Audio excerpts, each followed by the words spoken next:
வணக்கம் நண்பர்களே. நீங்க இப்போ பார்க்க போறது ஒரு செம்ம மாஸ் எபாகலிப்ஸ் மன்வா ரீகேப். உலகமே அழிய போகுது. ஆனா அந்த பேரழிவு வர்றதுக்கு ஒரு மாதம் முன்னாடியே ஹீரோ மறுபடியும் கடந்த காலத்துக்கு திரும்பி வந்திருக்கான். இந்த தடவை அவன் உயிர் பிழைக்க மட்டும் இல்ல, எபாகலிப்ஸையே ஜெயிக்க ரெடியா இருக்கான். அவன் எப்படி எல்லாத்தையும் முன்கூட்டியே பிளான் பண்ணா, என்னென்ன நடந்துச்சு, அதையெல்லாம் இந்த வீடியோல பார்க்கலாம். வீடியோவை முழுசா பாருங்க, செம்ம ட்விஸ்ட் காத்திருக்குது. போலாம் கதைக்குள்ள. 3வது வருஷம் மனித நாகரிகமே முழுசா அழிஞ்சு போயிருச்சு. 3 வருஷமா நரகத்துல வாழ்ற மாதிரி வாழ்க்கை. தினமும் உயிர் பிழைக்க போராட்டம், தினமும் யாரையாவது இழக்கிற வேதனை. கடைசில எல்லாரும் போயிட்டாங்க. உயிரோடு மிஞ்சது நான் மட்டும். ஆனா ஒரு நாள் திடீர்னு கண் திறந்த, என் உடம்புல இருந்த எல்லா காயங்களும் காணாம போயிருச்சு. என்னடா இது, எப்படி சாத்தியம்? சுத்தி பார்த்தேன். எல்லாமே ரொம்ப பழக்கமான இடம். அப்பதான் புரிஞ்சது, இது ஜூலை 1ஆம் தேதி. உலகத்தையே நாசம் பண்ண போற அந்த விண்கற்கள் பூமியில விழுறதுக்கு சரியா 30 நாள் முன்னாடி. அப்படின்னா நான் மறுபடியும் பிறந்துட்டேனா? ஒரு மாதம் முன்னாடி அந்த பேரழிவு வர்றதுக்கு முன்னாடி திரும்பி வந்துட்டேன். கடந்த வாழ்க்கையில என்னால எதுவுமே செய்ய முடியல. உலகம் நரகமா மாறுறத பார்த்துட்டே இருந்தேன். நான் நேசிச்ச ஒவ்வொருத்தரையும் என் கண்ணு முன்னாடியே இழந்த. காப்பாத்தணும்னு நினைச்சேன், ஆனா முடியல. என் கையில எந்த சக்தியும் இல்ல. எதுவும் செய்ய முடியாம நின்னு பார்த்த அந்த நிமிஷங்கள் இன்னும் என் மனசை விட்டு போகல. அந்த வேதனை, அந்த வருத்தம், அந்த குற்ற உணர்ச்சி 3 வருஷமா என்ன தினமும் கொஞ்சம் கொஞ்சமா கொஞ்சிட்டுட்டே இருந்துச்சு. ஆனா இந்த தடவை அப்படி இல்ல. இந்த தடவை நான் வெறும் கடந்த காலத்துக்கு மட்டும் திரும்பி வரல. அந்த 3 வருஷ அபோகலிப்ஸ் அனுபவத்தையும் கூடவே எடுத்துட்டு வந்திருக்கேன். என்ன நடக்க போகுது, எப்போ என்ன பேரழிவு வரும், யார நம்பணும், யார நம்பக்கூடாது, எல்லாமே எனக்கு தெரியும். இந்த தடவை விதியையே மாத்தி எழுத போறேன். இப்போ என்கிட்ட இருக்கிறது 30 நாள். கேட்கறதுக்கு ரொம்ப நேரம் மாதிரி இருக்கும், ஆனா உண்மையில அது கண்ணை மூடி திறக்கறதுக்குள்ள முடிஞ்சிடும். ஒரு நிமிஷம் கூட வீணாக்க முடியாது. இந்த தடவை என்னோட கையில இருந்த எல்லாத்தையும் நான் காப்பாத்துவேன். அபோகலிப்ஸ் என்னை ஆட்டு படைக்காது. நான் தான் அதுக்கு மேல நிக்க போறேன். உயிர் பிழைக்கணும், அதுவும் சாதாரணமா இல்ல, எல்லாரையும் மிஞ்சி உயிர் பிழைக்கணும். அதுக்கு முதல்ல பணம் வேணும், நிறைய பணம். ஏன்னா அபோகலிப்ஸ் வந்துட்டா வீடு, கார், ஷேர், பேங்க் பேலன்ஸ், இது எதுக்குமே ஒரு மதிப்பும் இருக்காது. அந்த நேரத்துல மதிப்பு இருக்கிறது உயிர் காப்பாத்துற பொருட்களுக்கு மட்டும்தான். அதனால என்ன கிட்ட இருந்த எல்லா சொத்தையும் விற்க முடிவு பண்ண. வீடும் காரும் எல்லாமே. அம்மா அதிர்ச்சியா கேட்டாங்க, சியாவுசுன் என்னடா பண்ற? வீடும் காரும் எதுக்குடா விக்கிற? எல்லாமே நல்லா தானே போயிட்டு இருக்கு. நான் அமைதியா சிரிச்சேன். அம்மா, எனக்கு ஒரு பிளான் இருக்கு. இப்ப மார்க்கெட் நல்லா இருக்கு. இப்ப வித்தா நல்ல விலை கிடைக்கும். அடுத்தது எல்லாத்தையும் நான் பாத்துக்கிறேன். நீங்க எதுவும் கவலைப்படாதீங்க. உண்மையை சொல்ல ஆசை இருந்துச்சு, ஆனா சொன்னாலும் யாரும் நம்ப மாட்டாங்க. கொஞ்ச நாள்ல எல்லா சொத்தும் வித்தாச்சு. என் கையில கிட்டத்தட்ட 1 கோடி ரூபாய்க்கு மேல பணம் வந்துச்சு. அதோட என்னோட அபோகலிப்ஸ் திட்டம் அதிகாரப்பூர்வமா ஆரம்பிச்சிடுச்சு. இந்த பணம் முழுசும் உயிர் பிழைக்க தேவையான பொருட்களா மாறணும். சாப்பாடு, அரிசி, பருப்பு, எண்ணெய், குடிநீர், மருந்துகள், முதல் உதவி பொருட்கள், குளிர சமாளிக்க ஹீட்டர்கள், மின்சாரம் தயாரிக்க ஜெனரேட்டர்கள், பேட்டரிகள், எனர்ஜி ஸ்டோரேஜ் சாதனங்கள். ஒரு பொருளையும் விடக்கூடாது. ஏன்னா அபோகலிப்ஸ்ல ஒரு சின்ன சின்ன பொருள் கூட ஒரு உயிரை காப்பாத்தும். வெளியுல இருக்கிற மக்கள் இன்னும் எதுவும் நடக்கப் போகலன்னு நிம்மதியா வாழ்க்கை வாழ்ந்துட்டு இருக்காங்க. இன்னும் கொஞ்ச நாள்ல உலகமே தலைகீழா மாறப்போகுதுன்னு ஒருத்தருக்கும் தெரியாது. ஆனா எனக்கு தெரியும். அதனால எல்லாரையும் விட முன்னாடி நான் தயாரா ஆரம்பிச்சிட்டேன். மொத்தமா ஆன்லைன்ல ஆயிரக்கணக்கான பொருட்களுக்கு ஆர்டர் போட்டேன். ஒவ்வொரு ஆர்டரும் என்னோட உயிர் பிழைக்கிற வாய்ப்பை இன்னும் கொஞ்சம் அதிகப்படுத்துச்சு. இந்த தடவை நான் உயிர் பிழைக்க மட்டும் இல்ல, அபோகலிப்ஸ்ல வாழ்ந்து காட்ட போறேன். ஹலோ சார், உங்க கூரியர். மறுபடியும் ஒரு பார்சல், அதுக்கப்புறம் இன்னொரு பார்சல், அதுக்கப்புறம் இன்னொன்னு. கிட்டத்தட்ட தினமும் வீட்டு வாசல்ல கூரியர் வண்டி தான் நின்னுட்டு இருந்துச்சு. டெலிவரி பசங்க கூட என்னை பார்த்து சிரிக்க ஆரம்பிச்சிட்டாங்க. சார், இவ்வளவு நாளா டெலிவரி பண்றோம், ஆனா உங்கள மாதிரி தினமும் இவ்வளவு பார்சல் வாங்குற ஆளையே பார்த்ததே இல்ல. அக்கம் பக்கத்துல இருக்கிறவங்களும் பேச ஆரம்பிச்சிட்டாங்க. ஏய், இந்த லின்சனுக்கு என்னாச்சு? தினமும் பார்சல் மேல பார்சல் வருதே. இவ்வளவு பொருள் வாங்கி என்ன பண்ண போறா? டா, இவன் கொஞ்சம் ஓவரா பண்றானே. ஒருத்தன் சிரிச்சுக்கிட்டே சொன்னான். இவன் ஏதாவது உலகம் அழியப் போகுதுன்னு கேள்விப்பட்டிருப்பானோ? உடனே இன்னொருத்தன், அட போங்கடா, அதெல்லாம் மூட நம்பிக்கை, சும்மா ஹாபிக்காக வாங்குறான்னு நினைக்கிறேன். அவங்க எல்லாருக்கும் நான் பைத்தியக்காரன் மாதிரி தான் தெரிஞ்சேன். ஆனா அவங்க சிரிச்சதுக்கு நான் ஒரு வார்த்தை கூட பேசல. ஏன்னா குறுகிய பார்வையோட இருக்கிறவங்க கண்ணுக்கு முன்னாடி இருக்கிற அமைதியை மட்டும்தான் பார்ப்பாங்க. அமைதிக்கு பின்னாடி ஒளிஞ்சு நிக்கிற புயல அவங்க ஒருபோதும் கவனிக்க மாட்டாங்க. இன்னைக்கு என்ன பார்த்து சிரிக்கிறவங்க நாளைக்கு இதே நாளை நினைச்சு கதற போறாங்க. ஆனா அந்த நேரத்துல எதுவுமே செய்ய முடியாது. அதனால நான் யாரோட பேச்சையும் காதுல வாங்கல. என்னோட வேலையை மட்டும் பார்த்தேன். ஒவ்வொரு நாளும் இன்னும் கொஞ்சம் சாப்பாடு, இன்னும் கொஞ்சம் தண்ணீர், இன்னும் கொஞ்சம் மருந்து, தேவையான எல்லா பொருளையும் சேர்த்துக்கிட்டே இருந்தேன். புயல் வரத்துக்கு முன்னாடி அமைதியா தயாராகிறது தான் புத்திசாலித்தனம். பொருட்கள் மட்டும் இருந்தா போதாது, அதை பாதுகாக்க ஒரு கோட்டையும் வேணும். அதனால அடுத்த வேலை வீட்டை முழுசா மாற்றுறது. வெளியில இருந்து யாராலும் உடைக்க முடியாத மாதிரி ஒரு அப்போகாலிப்ஸ் சேஃப் ஹவுஸ்.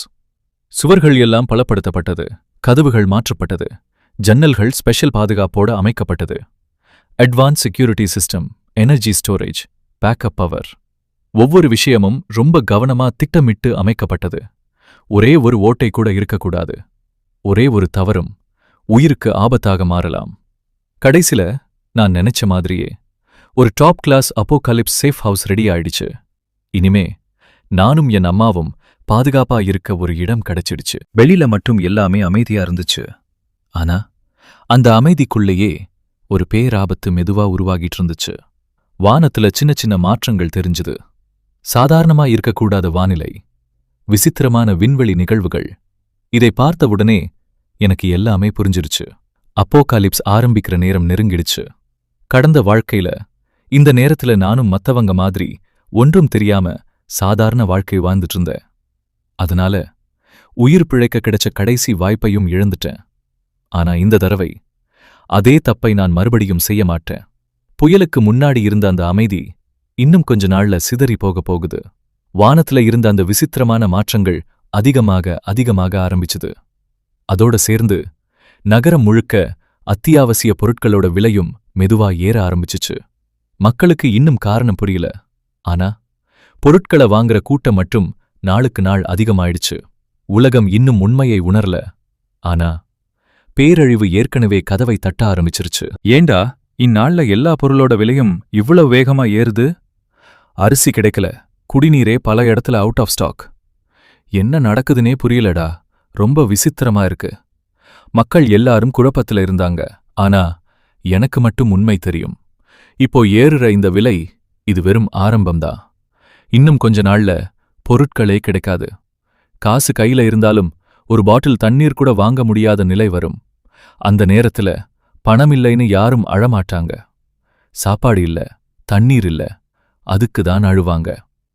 வெளியுள்ள மக்கள் எல்லாரும் இப்போதான் பதறி பொருட்கள் வாங்க ஆரம்பிச்சாங்க. ஆனா நான் அதுக்கு முன்னாடியே எல்லாத்தையும் ரெடி பண்ணி வச்சிருந்தேன். என் வீடு முழுக்க உயிர் பிழைக்க தேவையான பொருட்களால நிரம்பி இருந்துச்சு. அம்மா வீட்டை சுத்தி பார்த்துட்டு சிரிச்சுக்கிட்டே கேட்டாங்க, சியாவோ சென், வீடு முழுக்க சாமானா இருக்கு. விலை ஏறுதுன்னு சரி, அதுக்காக இவ்ளோ ஓவரா வாங்கணுமா? கொஞ்சம் அவசரப்பட்ட மாதிரி இல்லையா? நான் அமைதியா சொன்னேன்.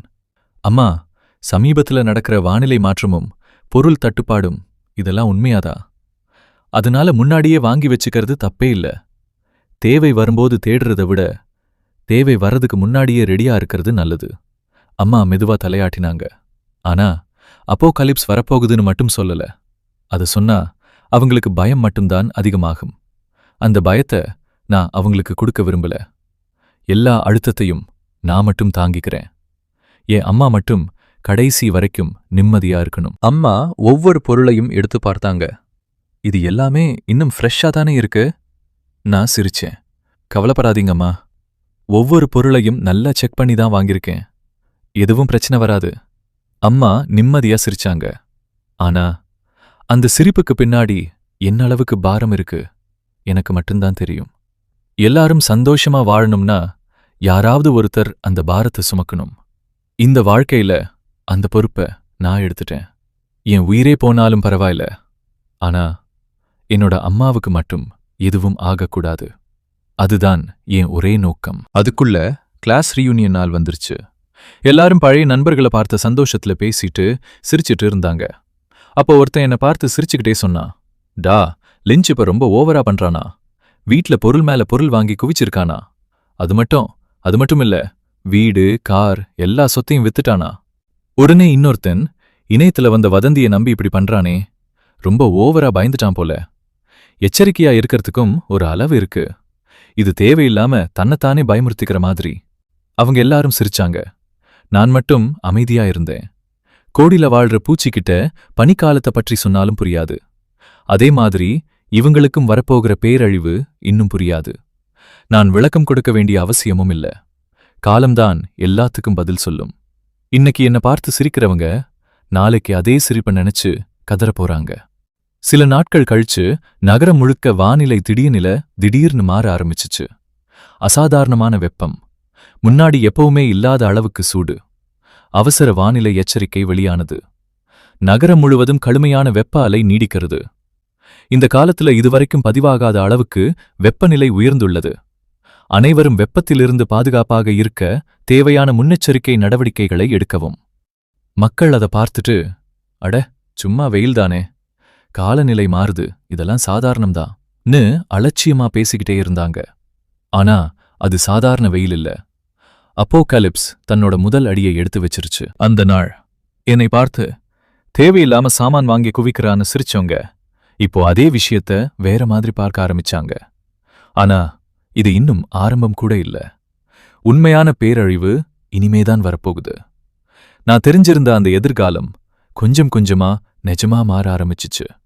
அப்போகலிப்ஸ்கான கவுண்டவுன் இப்போ வேகமா ஓடிட்டு. கடுமையான வெயிலுக்கு அப்புறம் நகரம் முழுக்க மக்கள் அத்தியாவசிய பொருட்களை போட்டி போட்டுக்கிட்டு வாங்க ஆரம்பிச்சாங்க. ஒரே சில நாள்ல பெரிய பெரிய சூப்பர் மார்க்கெட்டுகளோட ஷெல்ஃப் எல்லாமே காலி. ஒரு பொருள் கூட மிச்சமில்ல. ஒருத்தர் பதறி கேட்டார், என்னங்க, எல்லா ரேக்கும் காலியா இருக்கு? கடை ஊழியர் பெருமூச்சு விட்டார். கடந்த சில நாளா கூட்டம் ரொம்ப அதிகம் சார். வந்த பொருள் எல்லாமே உடனே வித்துருது. இப்போ எப்போ மறுபடியும் ஸ்டாக் வரும் தெரியல. ஒரு பெண் வருத்தத்தோடு சொன்னாங்க, ச்சே, 2-3 நாளுக்கு முன்னாடியே கொஞ்சம் அதிகமா வாங்கி வச்சிருக்கணும். இப்போ ஒரு பொருள் கூட கிடைக்கல. அந்த நேரத்துல என்ன பார்த்து சிரிச்சவங்க தான் இப்போ அதிகமா பதறினாங்க. அடே, அவன் தேவையில்லாம காசை வீணாக்குறான்னு நினைச்சோம். இப்ப பார்த்தா அவன்தான் சரியா யோசிச்சிருக்கான். ஆனா அவங்களுக்கு இன்னும் தெரியாது, இந்த பதற்றம் இது முதல் ஸ்டேஜ் மட்டும்தான். இன்னும் கொஞ்ச நாள்ல பொருட்கள் இன்னும் குறையும். காசு மெதுவா வெறும் காகிதமா மாறிடும். எவ்வளவு பணம் இருந்தாலும் உயிர் காப்பாத்துற ஒரு பொருள் கூட வாங்க முடியாத நாள் வரும். பொருள் விநியோகம் முழுசா நின்னு போகும். ஆனா என்னோட தயாரிப்பு இப்போதான் உண்மையாவே ஆரம்பிச்சிருக்கு. ஒரு நாள் சொந்தக்காரங்க வீட்டுக்கு வந்தாங்க. சின்சென், வெளியில ஒரு பொருள் வாங்குறதே ரொம்ப கஷ்டமா இருக்கு. உங்க வீட்ல இவ்வளவு சாமான் இருக்கே, கொஞ்சம் எங்களுக்கும் கொடுத்தா என்ன? நான் அமைதியா அவங்கள பார்த்தேன். குடும்பம்னா ஒருத்தருக்கு ஒருத்தர் உதவணுமில்ல. அவங்க மறுபடியும் சொன்னாங்க. நான் நேரா பதில் சொன்னேன், இந்த எல்லா பொருளையும் என்னோட சொந்த காசுல வாங்கினது. என்ன கிட்ட எக்ஸ்ட்ராவா எதுவும் இல்ல. இந்த பொருட்களுக்காக நான் என்னோட எல்லா சொத்தையும் வித்திருக்கேன். உயிர் பிழைக்கிறதுக்காக வாங்கினது. அதனால யாருக்கும் கடனா கொடுக்க மாட்டேன், இலவசமாவும் கொடுக்க மாட்டேன். தயவு செய்து நீங்க கிளம்புங்க. அவங்க முகம் உடனே மாறிடுச்சு. அடடடா, இவ்வளவு கஞ்சத்தனமா இருப்பான்னு நினைக்கல. கொஞ்சம் கூட உதவி செய்ய மாட்டானாம். இப்போ இருக்கிற இளைஞர்களையே புரிஞ்சுக்க முடியல. அவங்க பேசிக்கிட்டே வெளியே போயிட்டாங்க. ஆனா அவங்க வார்த்தைகள் என்ன கொஞ்சம் கூட பாதிக்கல. இதுக்குள்ள விசித்திரமான வானிலை இன்னும் அதிகமாக ஆரம்பிச்சிச்சு. அதோட சேர்ந்து இணையம் முழுக்க பேரழிவு பற்றிய செய்திகள் பரவ ஆரம்பிச்சுது. எல்லா சமூக வலைத்தளத்திலையும் ஒரே இதே பேச்சு. டா, அந்த போஸ்ட் பாத்தியா? இன்னும் பெரிய பேரழிவு வரப்போகுதாம். ஒருவேளை இது உண்மையா இருக்குமோ, வதந்தியா இருக்கும். ஆனா சமீபத்துல வானிலையே ரொம்ப வித்தியாசமா இருக்கே. உங்க ஏரியாவிலையும் அதே மாதிரிதானா? என்னடா உண்மையாவே நடக்குது? ஏதாவது பெரிய விஷயம் நடக்கப் போகுதா? மக்கள் மெதுவா சந்தேகப்பட ஆரம்பிச்சாங்க.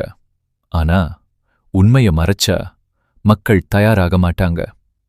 தயாரிப்பே இல்லாம அந்த உண்மையான பேரழிவு வந்துச்சுன்னா எதிர்பார்க்காத அளவுக்கு உயிர் பலி அதிகமாகும். ஆனா அதற்குள் எல்லாமே ரொம்ப லேட் ஆயிடும். ஏன்னா அபோகாலிப்ஸ் யாருக்காகவும் காத்திருக்காது. நெருப்பை எவ்வளவு நாள் தான் துணியால மூடி வைக்க முடியும்? ஒரு நாள் இல்லைன்னா ஒரு நாள் உண்மை வெளியே வந்தே தீரும். அந்த நாளும் வந்துச்சு. லின்சென், டா, ரொம்ப நாளாச்சே பார்த்து. உன்னை பார்க்கத்தான் வந்தேன். அவன் சிரிச்சுக்கிட்டே உள்ள வந்தான். வா, உட்காரு. கொஞ்ச நேரம் சாதாரணமா பேசிட்டு இருந்தோம். திடீர்னு அவன் என்ன பார்த்து கேட்டான். டா, நீ திடீர்னு எல்லா சொத்தையும் வித்துட்ட? அதுக்கப்புறம் இவ்வளவு சாமானும் வாங்கி குவிச்ச. உனக்கு ஏதாவது சீக்ரெட் இன்ஃபர்மேஷன் கிடைச்சதா? உள்ள விஷயம் ஏதாவது தெரிஞ்சிருச்சா? என்கிட்டயும் சொல்லுடா. நான் அமைதியா அவனை பார்த்தேன். அப்படிலாம் எதுவும் இல்ல. விலை ஏறும்னு தோணுச்சு. அதனால முன்னாடியே வாங்கி வச்சேன். அவ்வளவுதான். அதுக்கு மேல ஒரு வார்த்தை கூட சொல்லல. கடந்த வாழ்க்கையில நான் மனிதர்களை ரொம்ப ஈஸியா நம்பிட்டேன். அந்த நம்பிக்கைக்கு தான் கடைசில பரிசா துரோகம் கிடைச்சது. இந்த வாழ்க்கையில என்னால யாரும் லாபம் பார்க்க முடியாது. கொஞ்ச நேரத்துக்கு அப்புறம், சரிடா, டைம் ஆயிடுச்சு, நான் கிளம்புறேன். அவன் வெளியே போனதும் நான் மறுபடியும் என்னோட பொருட்களை எல்லாம் செக் பண்ண ஆரம்பிச்சேன். நான் நினைச்சதை விட என்னோட ஸ்டாக் இன்னும் அதிகமா இருந்துச்சு. ஆனா அது போதும்னு நான் ஒருபோதும் நினைக்கல. கிடைக்கிற ஒவ்வொரு வாய்ப்பையும் பயன்படுத்தணும். ஏன்னா அப்போகலிப்ஸ்ல கணிக்க முடியாதது இயற்கை பேரழிவு மட்டுமில்ல, மனுஷனோட மனசு. அதுதான் ரொம்ப ஆபத்தானது. நாளுக்கு நாள் பொருள் தட்டுப்பாடு அதிகமாயிடுச்சு. நகரம் முழுக்க விலை ஒரே அடியா ஏற ஆரம்பிச்சுது. மக்கள் ஒவ்வொரு கடைக்கும் ஓடினாங்க. என்னங்க இது, இந்த விலையா? இது ரொம்ப ஓவரா இல்ல? சம்பளம் முழுசும் செலவு பண்ணாலும் சாப்பாடு வாங்கவே முடியல. ஆனா நான் மட்டும் வீட்டுக்குள்ள 3 வருஷத்துக்கு தேவையான பொருட்களோட அமைதியா இருந்த. அந்த நாள்ல இருந்து பணம் முக்கியம் இல்ல, பொருள் தான் முக்கியம். நல்ல காலத்துல காசு இருந்தா ராஜா, ஆனா அப்போகலிப்ஸ்ல அரிசி இருந்தா தான் ராஜா. ஒரு தண்ணி பாட்டில், ஒரு அரிசி மூட்டை, ஒரு மருந்து, அதுதான் உண்மையான செல்வம். பொருட்களோட காலம் ஆரம்பிச்சிருச்சு. ஒரு நாள் அக்கம் பக்கத்துல இருக்கிறவங்க எல்லாரும் சேர்ந்து வீட்டுக்கு வந்தாங்க. லின்சென், நாம எல்லாரும் பல வருஷமா பக்கத்து வீட்டுக்காரங்க. இப்போ பொருள் வாங்குறதே ரொம்ப கஷ்டமா இருக்கு. உன்கிட்ட நிறைய ஸ்டாக் இருக்கு, கொஞ்சம் எங்களுக்கு ஹெல்ப் பண்ணு. நாம ஒருத்தருக்கு ஒருத்தர் உதவி பண்ணணும்ல. நான் அவங்கள நேரா பார்த்தேன். இந்த பொருட்களுக்காக நான் என்னோட எல்லா சொத்தையும் வித்தேன். நீங்க அப்போ நான் சாமான் வாங்கும்போது என்னை பார்த்து சிரிச்சீங்க. இப்போ பிரச்சனை வந்ததும் நான் உயிர் பிழைக்க வாங்கி வச்ச பாதைய ஏன் உங்களோட பகிரணும்? என்னோட குரல் ரொம்ப அமைதியா இருந்துச்சு. ஆனா என்னோட முடிவு உறுதியா இருந்துச்சு. அப்போகாலிப்ஸ்ல உயிர் பிழைக்கிறது யாருக்கும் இலவசமா கிடைக்காது. என்னோட எல்லை யாராலும் தாண்ட முடியாது. அந்த நேரம் அம்மா மெதுவா சொன்னாங்க. சியாவோ, இவந்த நம்ம பக்கத்து வீட்டுக்காரங்க, இவ்ளோ வருஷமா பழகுறவங்க. கொஞ்சமாவது கொடுத்தா என்னப்பா? இப்போ அவங்களுக்கும் ரொம்ப கஷ்டமா இருக்கு. நான் அம்மாவை அமைதியா பார்த்தேன். அம்மா, உங்க மனசு நல்லதுன்னு எனக்கு தெரியும். ஆனா இது நல்ல மனசு காட்டுற நேரம் இல்ல. இன்னைக்கு கொடுக்கிற ஒரு உதவி நாளைக்கு முடிவே இல்லாத கோரிக்கையா மாறிடும். ஒருத்தருக்கு கொடுத்தா அடுத்தவங்க வருவாங்க, அதுக்கப்புறம் இன்னொருத்தர். கடைசில நம்ம கிட்ட இருக்கிறதெல்லாம் காலியாகிடும். அதோட நம்ம உயிரும் ஆபத்துல மாட்டிக்கும். கருணை இருக்கணும், ஆனா அதுக்கு கூட ஒரு எல்லை இருக்கணும். கூர்மை இல்லாத கருணை கடைசில மத்தவங்களையும் காப்பாத்தாது, நம்மளையும் அழிச்சிடும். என்னோட ஒவ்வொரு கடினமான முடிவும், ஒவ்வொரு எச்சரிக்கையும், ஒவ்வொரு தயாரிப்பும் ஒரே ஒரு காரணத்துக்காகத்தான். எனக்கு ரொம்ப முக்கியமானவங்களை உயிரோட காப்பாத்தணும். அதுக்காக எவ்வளவு கஷ்டம் வந்தாலும் நான் தயார். இதுக்குள்ள நகரம் முழுக்க வெப்பம் இன்னும் அதிகமா ஆரம்பிச்சிச்சு. நாளுக்கு நாள் புதிய புதிய ரெக்கார்ட். இதுவரைக்கும் இல்லாத அளவுக்கு வெயில். மக்கள் எல்லாரும் தாங்க முடியாம தவிச்சாங்க. நகரத்தோட மொத்த கட்டமைப்பே மெதுவா சிதற ஆரம்பிச்சிச்சு. ஒரு நாகரீகமான சமூகத்துக்கு அடிப்படையா தேவைப்படுறது தண்ணீரும் மின்சாரமும். ஆனா அப்போகாலிப்ஸ் வந்துட்டா அந்த 2 விஷயம்தான் ரொம்ப விலை உயர்ந்த சொகுசா மாறிடும். ஆனா நான் மட்டும் அதுக்கு முன்னாடியே எல்லா ஏற்பாடும் பண்ணி வச்சிருந்தேன். இந்த கடுமையான வெயில் உண்மையான பேரழிவுக்கான முதல் எச்சரிக்கை மட்டும்தான். நகரத்தோட பாதுகாப்பு கொஞ்சம் கொஞ்சமா உடைய ஆரம்பிச்சிருச்சு. அதுக்கப்புறம் யாரும் எதிர்பார்க்காதது நடந்துச்சு. நகரம் முழுக்க முதல் பெரிய அளவிலான பவர் கட். ஒரே நிமிஷத்துல மொத்த நகரமும் இருட்டுல மூழ்கிடுச்சு.